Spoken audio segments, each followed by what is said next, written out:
భారతీయ railway వ్యవస్థ దేశపు జీవననాడి వంటిది. ప్రతిరోజు లక్షలాది మంది ప్రయాణికులు తమ గమ్యస్థానాలకు చేరుకోవడానికి రైల్వేలపైనే ఆధారపడుతుంటారు.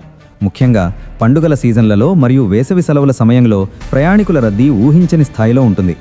ఇటీవల హోళీ పండుగ సందర్భంగా దక్షిణ మధ్య రైల్వే మరియు తూర్పు తీర రైల్వే విభాగాలు ప్రయాణికుల ఇబ్బందులను దృష్టిలో ఉంచుకుని అనేక ప్రత్యేక రైళ్లను ప్రవేశపెట్టాయి.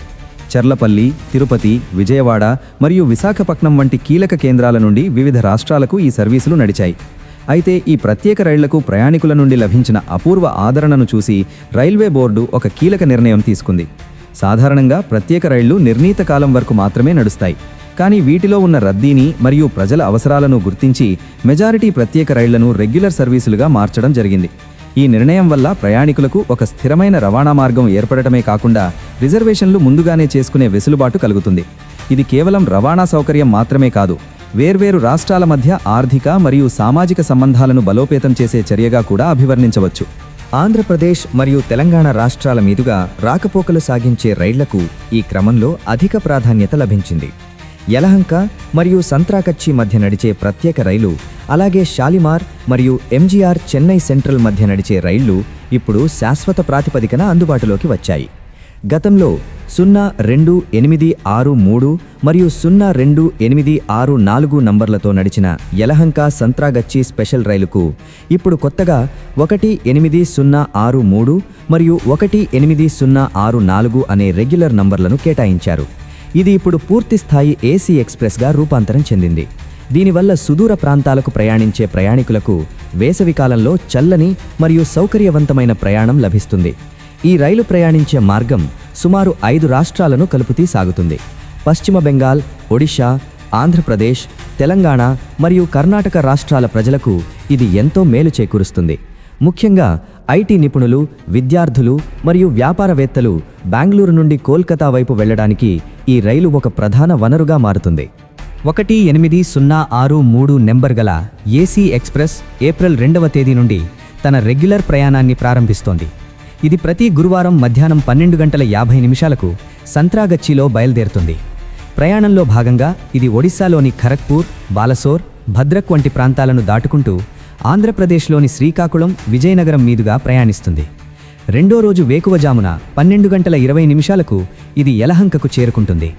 తిరుగు ప్రయాణంలో 1864 నెంబర్ గల ఎక్స్ప్రెస్ ఏప్రిల్ 7వ తేదీ నుండి ప్రతి మంగళవారం తెల్లవారుజామున 4:50 యలహంకలో బయలుదేరుతుంది. ఇది ఆంధ్రప్రదేశ్లోని రాయలసీమ ప్రాంతాలైన ధర్మవరం, అనంతపురం, గుత్తి వంటి స్టేషన్ల మీదుగా ప్రయాణించి విజయవాడ, రాజమండ్రిలను దాటుకుంటూ మరుసటి రోజు సాయంత్రం 5 గంటలకు సంత్రాగచ్చికి చేరుకుంటుంది. ఈ రైలు ఆగే స్టేషన్ల జాబితా చాలా సుదీర్ఘంగా ఉంది. దీనివల్ల చిన్న చిన్న పట్టణాల ప్రజలకు కూడా మెరుగైన రైలు సదుపాయం కలుగుతుంది. ఖరగ్పూర్ నుండి ప్రారంభించి కటక్, భువనేశ్వర్, పలాస, కొత్తవలస, పెందుర్తి, దువ్వాడ, నరసరావుపేట, మార్కాపురం రోడ్, గిద్దలూరు, నంద్యాల, డోన్ వంటి ప్రాంతాల మీదుగా ఈ రైలు ప్రయాణించడం వల్ల ఆయా ప్రాంతాల సామాజిక అభివృద్ధికి కూడా ఇది తోడ్పడుతుంది. మరోవైపు షాలిమార్ మరియు ఎంజీఆర్ చెన్నై సెంట్రల్ మధ్య నడుస్తున్న ప్రత్యేక రైలు కూడా ఇప్పుడు రెగ్యులర్ సర్వీస్గా మారింది. దీనికి 18041 మరియు 18042 అనే నెంబర్లను కేటాయించారు. ఈ రైలు ప్రతి సోమవారం మధ్యాహ్నం 2:45 షాలిమార్ నుండి బయలుదేరి మరుసటి రోజు సాయంత్రం 4:45 చెన్నై సెంట్రల్కు చేరుకుంటుంది. తిరుగు ప్రయాణంలో ప్రతి మంగళవారం సాయంత్రం 6:45 చెన్నైలో బయలుదేరి రెండో రోజు తెల్లవారుజామున 4 గంటలకు షాలిమార్కు చేరుకుంటుంది.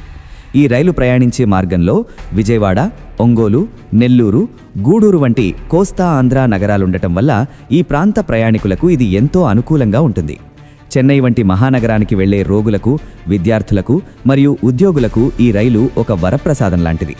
రైల్వే శాఖ ఈ సర్వీసులను రెగ్యులర్ చేయడం వల్ల బ్లాక్ మార్కెట్ దందాను అరికట్టవచ్చు మరియు సాధారణ ప్రయాణికులకు కన్ఫర్మ్ టికెట్లు దొరికే అవకాశం పెరుగుతుంది.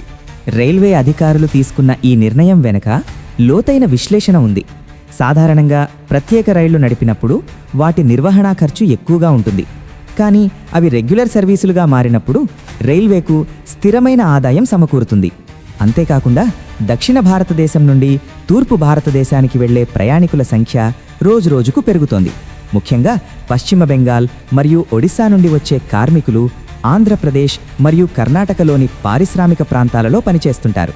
వీరందరికీ ఈ రైళ్లు సురక్షితమైన మరియు చౌకైన రవాణా మార్గాలను అందిస్తాయి. అంతేకాకుండా ఈ రైళ్లు ప్రయాణించే మార్గంలో ఉన్న పుణ్యక్షేత్రాలు మరియు పర్యాటక ప్రాంతాలకు కూడా సందర్శకుల సంఖ్య పెరిగే అవకాశం ఉంది. ఉదాహరణకు విజయవాడలోని కనకదుర్గమ్మ ఆలయం, తిరుపతి శ్రీవెంకటేశ్వర స్వామి ఆలయానికి సమీపంలో ఉన్న స్టేషన్లు మరియు ఒడిస్సాలోని పూరీ జగన్నాథ ఆలయానికి వెళ్లే భక్తులకు ఈ రైళ్లు ఎంతగానో ఉపయోగపడతాయి. రైల్వే నెట్వర్క్ విస్తరణలో భాగంగా ఇలాంటి చర్యలు తీసుకోవడం వల్ల దేశ ఆర్థిక వ్యవస్థకు కూడా ఊతం లభిస్తుంది. సరుకు రవాణా పక్కన పెడితే ప్రయాణికుల రవాణాలో సమయపాలన మరియు భద్రత అనేవి అత్యంత కీలకం. ఈ కొత్త రెగ్యులర్ రైళ్లు ఆధునిక కోచులతో, మెరుగైన సౌకర్యాలతో అందుబాటులోకి రావడం హర్షణీయం. ప్రతి స్టేషన్లో ఆగే సమయం, రైలు వేగం మరియు ప్రయాణికుల భద్రత వంటి అంశాలపై రైల్వే అధికారులు ప్రత్యేక దృష్టి సారించారు. ముఖ్యంగా మహిళా ప్రయాణికుల కోసం ప్రత్యేక భద్రతా సిబ్బందిని కేటాయించడం, పరిశుభ్రత కోసం క్లీన్ ట్రైన్ స్టేషన్ పథకాన్ని అమలు చేయడం వంటివి ఈ రైళ్లలో కూడా కొనసాగుతాయి. ప్రయాణికులు ఇప్పుడు ఐఆర్సీటీసీ వెబ్సైట్ ద్వారా లేదా రైల్వే కౌంటర్ల వద్ద ఈ కొత్త నంబర్లతో తమ టికెట్లను బుక్ చేసుకోవచ్చు. ఈ మార్పుల వల్ల భవిష్యత్తులో ప్రయాణికుల రద్దీ సమస్య చాలా వరకు పరిష్కరించబడుతుందని రైల్వే శాఖ ఆశాభావం వ్యక్తం చేస్తోంది. రైల్వే వ్యవస్థలో ఈ మార్పులు కేవలం సంఖ్యల మార్పిడి మాత్రమే కాదు, ఇవి వేలాది మంది ప్రయాణికుల జీవితాల్లో పెను మార్పులను తీసుకువస్తాయి. ముఖ్యంగా దక్షిణ భారతదేశం నుండి తూర్పు మరియు ఈశాన్య రాష్ట్రాలకు వెళ్లే ప్రయాణికుల సంఖ్య ఏటా పెరుగుతూనే ఉంది. పశ్చిమ బెంగాల్లోని షాలిమార్ మరియు సంత్రాగాచి వంటి ప్రాంతాలు కోల్కతా మహానగరానికి ప్రధాన ద్వారాలుగా ఉన్నాయి. ఈ ప్రాంతాల నుండి యలహంక, బెంగళూరు మరియు ఎన్జీఆర్ చెన్నై సెంట్రల్కు రైళ్లను రెగ్యులర్ చేయటం వల్ల ఐటీ ఉద్యోగులు, పారిశ్రామిక కార్మికులు మరియు ఉన్నత విద్య కోసం వలస వెళ్లే విద్యార్థులకు గొప్ప ఊరట లభిస్తుంది. సాధారణంగా ప్రత్యేక రైళ్లు నడిపినప్పుడు వాటికి ప్రాధాన్యత తక్కువగా ఉంటుందనే విమర్శ ఉంటుంది. కానీ ఇప్పుడు ఇవి రెగ్యులర్ ఎక్స్ప్రెస్ హోదాను పొందడం వల్ల వీటి సమయపాలన మెరుగుపడుతుంది. సిగ్నలింగ్ వ్యవస్థలో వీటికి ప్రాధాన్యత లభించడం వల్ల గమ్యస్థానాలకు సకాలంలో చేరుకునే అవకాశం ఉంటుంది. ఇది వ్యాపారవేత్తలకు మరియు అత్యవసర పనులపై ప్రయాణించే వారికి ఎంతో కీలకం. ఆంధ్రప్రదేశ్ గుండా వెళ్లే ఈ రైళ్ల ప్రయాణ మార్గాన్ని పరిశీలిస్తే ఇది రాష్ట్రంలోని దాదాపు అన్ని ప్రధాన జిల్లాలను కలుపుతూ సాగుతుంది. ఉత్తరాంధ్రలోని శ్రీకాకుళం రోడ్, విజయనగరం మరియు విశాఖపట్నం సమీపంలోని దువ్వాడ స్టేషన్ల మీదుగా ఈ రైళ్లు ప్రయాణించడం వల్ల ఆ ప్రాంత ప్రజలకు ఒడిస్సా మరియు పశ్చిమ బెంగాల్తో నేరుగా అనుసంధానం ఏర్పడుతుంది. విశాఖపట్నం వంటి పారిశ్రామిక నగరం నుండి వచ్చే ప్రయాణికులకు దువ్వాడ మరియు కొత్తవలస స్టేషన్లు కీలకమైనవి. అదేవిధంగా గోదావరి జిల్లాల్లోని రాజమండ్రి మరియు సామర్లకోట మీదుగా ఈ రైళ్లు వెళ్లడం వల్ల ఇక్కడి నుండి పండించే వ్యవసాయ ఉత్పత్తులు మరియు ఇతర వాణిజ్య వస్తువుల రవాణాకు కూడా పరోక్షంగా తోడ్పాటు లభిస్తుంది. విజయవాడ జంక్షన్ వద్ద ఈ రైళ్లు ఆగడం వల్ల ఆంధ్రప్రదేశ్ నడిబొడ్డున ఉన్న ప్రయాణికులకు చెన్నై మరియు బెంగళూరు వైపు వెళ్లడానికి అదనపు ఎంపికలు లభిస్తాయి. ముఖ్యంగా గుంటూరు, నరసరావుపేట, మార్కాపురం మరియు నంద్యాల వంటి రాయలసీమ మరియు పల్నాడు ప్రాంతాల ప్రజలకు ఈ రైళ్లు ఒక లైఫ్ లైన్ వంటివి. గతంలో ఈ ప్రాంతాల నుండి నేరుగా బెంగళూరుకు వెళ్లడానికి పరిమితమైన ఆప్షన్లుండగా ఇప్పుడు యలహంక ఏసీ ఎక్స్ప్రెస్ రెగ్యులర్ కావడం వల్ల ప్రయాణం మరింత సులభతరమవుతుంది. రైల్వే అధికారులు ఈ రైళ్లలో అధునాతన ఎల్హెచ్బి కోచ్లను ప్రవేశపెట్టడం వల్ల ప్రయాణం సురక్షితంగా మారుతుంది. ఈ కోచ్లు ప్రమాద సమయాల్లో ఒకదానిపై ఒకటి ఎక్కకుండా ఉండేలా రూపొందించబడ్డాయి. దీనివల్ల ప్రాణ నష్టం జరిగే అవకాశం చాలా తక్కువ. యలహంక, సంత్రాగచ్చి ఏసీ ఎక్స్ప్రెస్లో ప్రయాణించే వారికి మెరుగైన బెర్తులు, మొబైల్ ఛార్జింగ్ పాయింట్లు మరియు శుభ్రమైన మరుగుదొడ్లు వంటి సౌకర్యాలు అందుబాటులో ఉంటాయి. భారతీయ రైల్వే చేపట్టిన స్వచ్ఛ రైలు పథకం కింద ఈ రైళ్లలో నిరంతరం శుభ్రత పర్యవేక్షిస్తారు.